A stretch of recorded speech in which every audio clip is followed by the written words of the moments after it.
In 19th century Zanzibar, Sultan Said bin Sultan enforced religious laws that punished public affection. But in private, he maintained a harem so large, no one knew the exact number. Desire was illegal in public. In private, it was processed.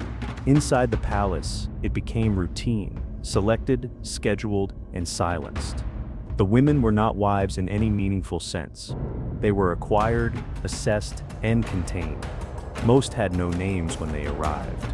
They were assigned numbers, or none at all. They did not speak. They did not leave. What happened inside stayed undocumented, except for one detail. The door was always closed. Before we begin, you may want to subscribe. Stories like this do not come often.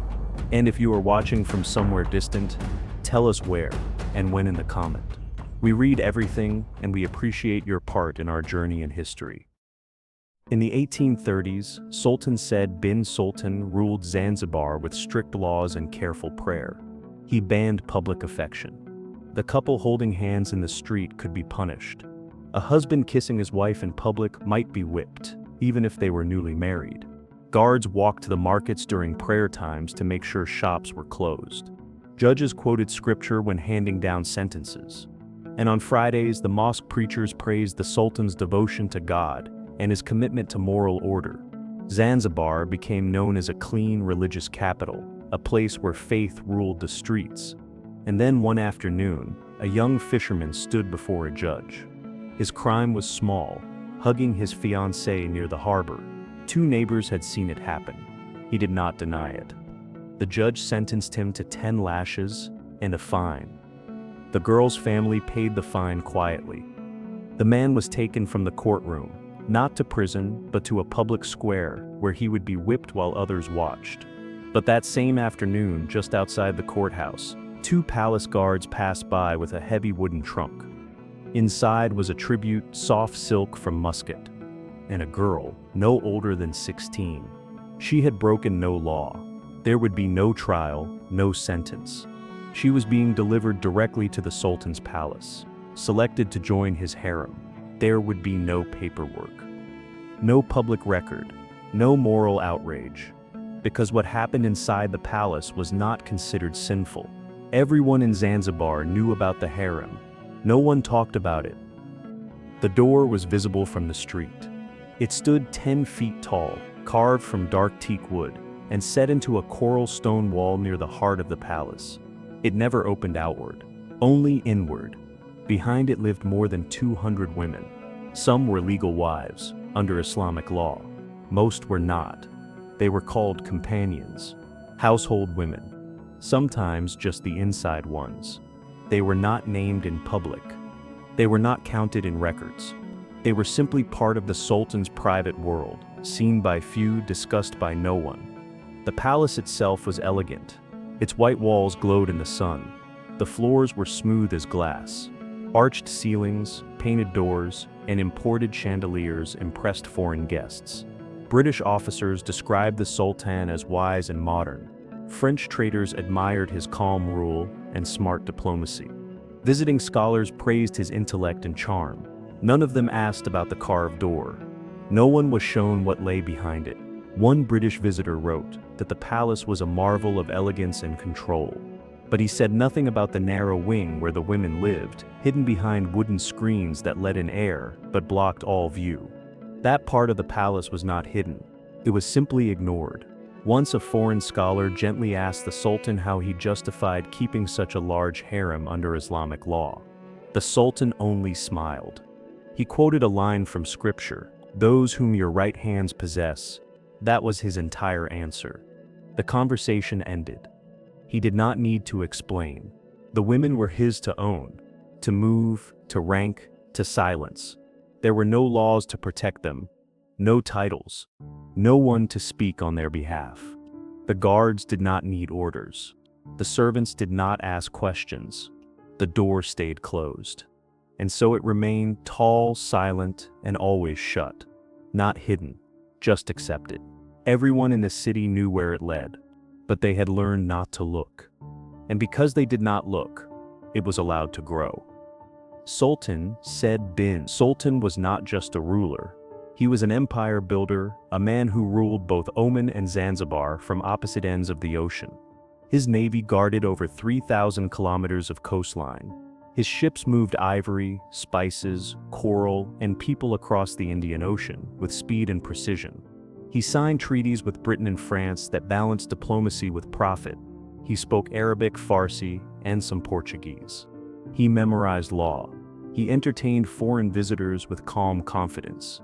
In letters and reports, European officials praised him. They called him civilized. They called his palace refined.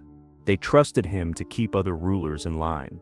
They described the throne room, the gardens, the imported glass, but never the eastern corridor of the palace, the one with no windows, no visitors, and no exits.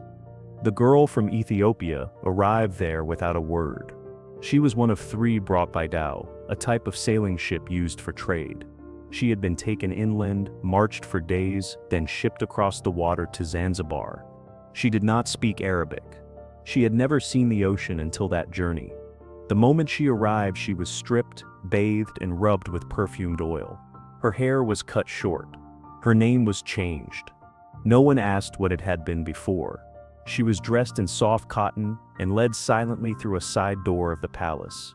She was not spoken to. She was not told where she was going. She was not asked what she wanted.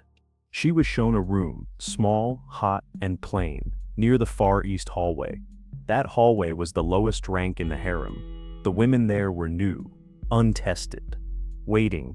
No one said it aloud, but everyone knew how close you slept to the Sultan's chambers said everything about your value. Women who lived near the center of the palace wore silk, not cotton. They had better food. They walked more freely. But they spoke rarely, not even to each other. The girl was not told what her future would be. Only this: stay quiet, stay clean, and be ready. That was her life now. She was part of a system, large, strict, and silent. Nothing was written down, but everyone understood the rules. There were women who rose quickly, sometimes by beauty, sometimes by luck.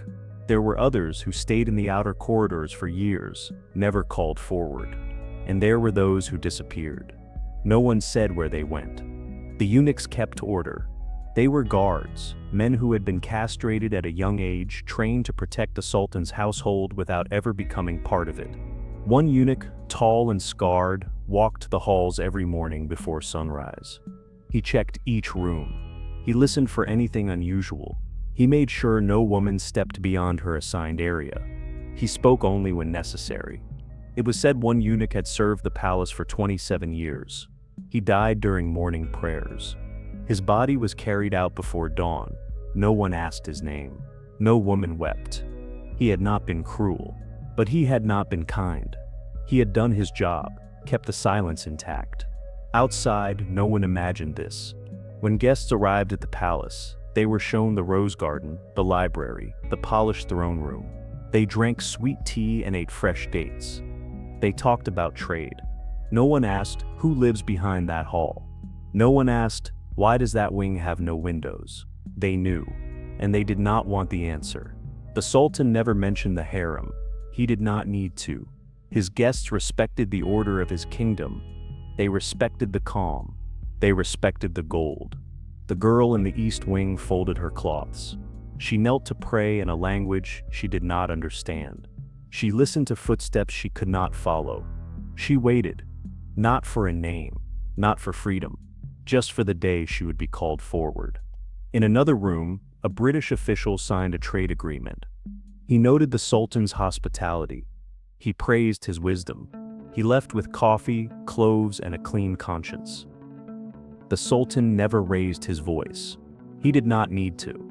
His entire palace moved according to rules, silent ones, understood by everyone inside. The harem was not chaos. It was order, tight, careful, and watched at every step. Each woman had a role. Each corridor had a meaning. Each shift in status came quietly, not announced, but clearly felt. A silver bracelet added to your wrist meant your rank had improved. A better fabric on your bedding meant you had been noticed. A meal with saffron instead of salt meant you had moved closer to his attention. Nothing was spoken, but everyone understood. A girl who was summoned to the Sultan's chambers might not return for days. When she did, she might be moved to a new room, or she might go back to the same hallway, unchanged. She was not told what it meant. She was expected to know. Some women were favored for a season, some for a night. Others never saw the Sultan at all. Those who bore him children gained status, but only for as long as their child stayed in favor. Even a royal mother could be pushed aside if the Sultan lost interest. There were no queens, no titles, just ranks, fragile, sifting, and decided by one man. And always, there were new arrivals. From the coast, from the inland caravans, from traders, soldiers, and local leaders who wanted favor at court. Girls came from Ethiopia, Madagascar, Persia, India. Some were born enslaved. Others were taken in political deals. Some were promised at birth, raised knowing exactly where they would end up. No one asked what they wanted. A girl who cried on her first night might be allowed a day to recover. After that, silence was expected. Some wept until their voices cracked. Others went still and stayed that way. It was said that one woman had not spoken in 12 years. She sat near the western wall, hands folded, eyes down. No one remembered where she came from, but everyone understood what she had become. An example, not a warning, not a threat, just a reminder. You could stay here for life and vanish anyway. The eunuchs kept order. They passed messages, supervised meals, and carried out quiet punishments. A broken rule did not lead to beating. Not always.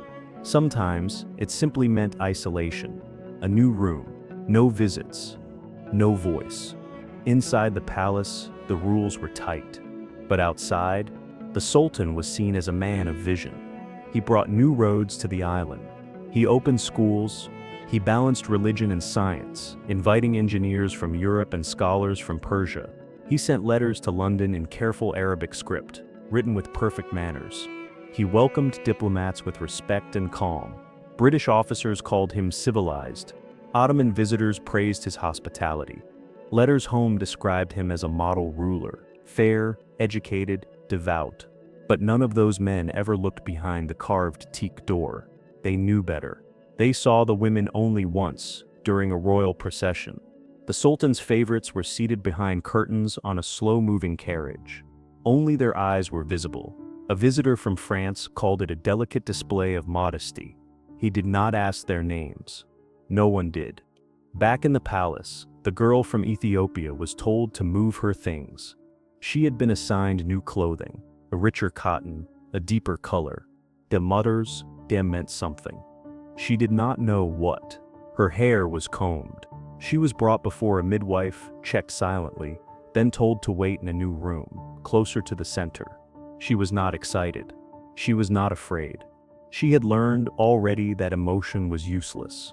Later that night, a servant lit the lamp outside her door. It burned for 3 hours. No one explained what it meant, but all the women knew. And in the far east hallway, another girl had just arrived. Younger, tired, wrapped in foreign cloth. She would be washed, renamed, and placed at the end of the line. The palace did not pause. It did not slow down. It only rotated, always waiting, always ready. In the harem, there was no music, no singing, no games, only the sounds of soft footsteps, water being poured, and the quiet rhythm of chores being repeated. The women swept, folded cloth, combed each other's hair in silence. They prepared food they might not eat themselves. There were no arguments. No public rivalries. Every woman had learned the same thing. Being noticed could raise you. Being remembered could destroy you. So they stayed quiet. And they watched the servants. The guards, each other. They listened for who had been moved closer to the Sultan's private rooms, who had received a new silk wrap, who had not been seen for days. They noticed the smallest changes. The way a eunuch paused outside a door. The way a servant carried a tray with 2 cups instead of 1, that was how you knew who mattered. No one said anything aloud, but everyone saw. Even childbirth was kept quiet. When a woman from the center wing went into labor, a midwife was sent. The other women were told to remain inside their rooms. No talking, no noise. If the child was male, word might travel. The mother might receive a better room, more food, better cloth. If the child was female or died, no one spoke of it again. Outside, the Sultan met with merchants and governors. He listened to petitions. He planned the future of his growing coastal empire. He never mentioned the women behind the walls. And yet they were part of that empire too. Uncounted, unnamed, but always present. A visiting official once caught a glimpse of the harem courtyard through a slightly open gate. He later wrote, "A row of women stood beneath the arch. They did not speak. Their eyes followed us as we passed, but their faces showed nothing." One of them was holding a rose. He described it as haunting, beautiful, restrained, like a dream you were not meant to see. He never mentioned it again. In the inner halls, a woman who had not been summoned in years still braided her hair every morning. She wore perfume, just in case. She practiced smiling in the mirror. She did not know if she would be called again. She only knew that if she looked tired or gave up, the answer would be no. Near her room, a younger girl swept the floor for the third time that day. She was not told to. She simply understood, if you cannot be chosen for your beauty, be chosen for your obedience. There were no rewards for effort, but there were punishments for mistakes. A broken dish, a torn fabric, a word spoken at the wrong time. Each of these could be enough to move you back down the line, back to the East Wing, or to a room where no one visited. A forgotten hallway, a locked door. One woman, older than the rest, had once been favored for months. She bore the Sultan a daughter, then another. But when a new favorite arrived, younger, with lighter skin, she was moved without warning. First to a smaller room, then to a corner space near the kitchens. She was still alive, still technically part of the harem, but no one looked at her. She did not leave her room. She no longer spoke. She ate only when reminded. Some said she had gone mad. Others said she was just tired. No one asked, because everyone knew that asking meant attention, and attention was dangerous. Out in the city, a boy was caught stealing. He was whipped in the public square. The same day, a girl inside the palace spilled tea on a servant's tray. The next morning, her room was empty. No one said her name. By the late 1840s, Sultan Said bin Sultan had built something vast. From his seat in Zanzibar, he ruled not just an island, but an ocean-spanning empire, from Oman to the Swahili coast. His harbor was crowded with ships. His storehouses overflowed with cloves and ivory. Foreigners came to negotiate, bow, and marvel at what he had created. British reports called him enlightened. French visitors praised his discipline. His court was known for precision, wealth, and the strange silence that surrounded it. But none of those men wrote about the women. Not the European officers who dined on the marble veranda. Not the envoys who received golden daggers as gifts. Not the missionaries who described Zanzibar as clean and righteous. The harem was never mentioned, and yet it had grown, not in beauty, not in freedom, but in numbers. Hundreds of women now lived behind the carved door. Some had been there for decades. Others had arrived just weeks ago. Many would never speak to the Sultan. Some never even saw him. Still, the palace functioned like a machine. Unwritten, unspoken, but exact. Each woman knew her place. Each guard followed the path without deviation. Each servant carried trays with downcast eyes. The door stayed shut. The names stayed forgotten. And Sultan said, he ruled with a calm hand and a quiet mouth. He prayed 5 times a day. He handled treaties with precision. He kept Zanzibar peaceful and profitable, but he was not immortal. In 1856, while visiting Oman, Sultan Said died. No announcement was made in the harem. There was no ceremony, no mourning, no explanation. Only silence, and in that silence, the machine faltered, because the door had always been closed for him. Every rule, every rotation, every unspoken gesture had moved around his still center. Without him, there was no center. His sons fought over the inheritance. One ruled in Oman. One ruled in Zanzibar. Each claimed a legacy. Each wanted to be seen as worthy. But none of them could fully control what the father had created. The palace doors remained closed. The women were not counted in the succession, but they were still there, waiting, aging, watching the system shake. Some were quietly sent away.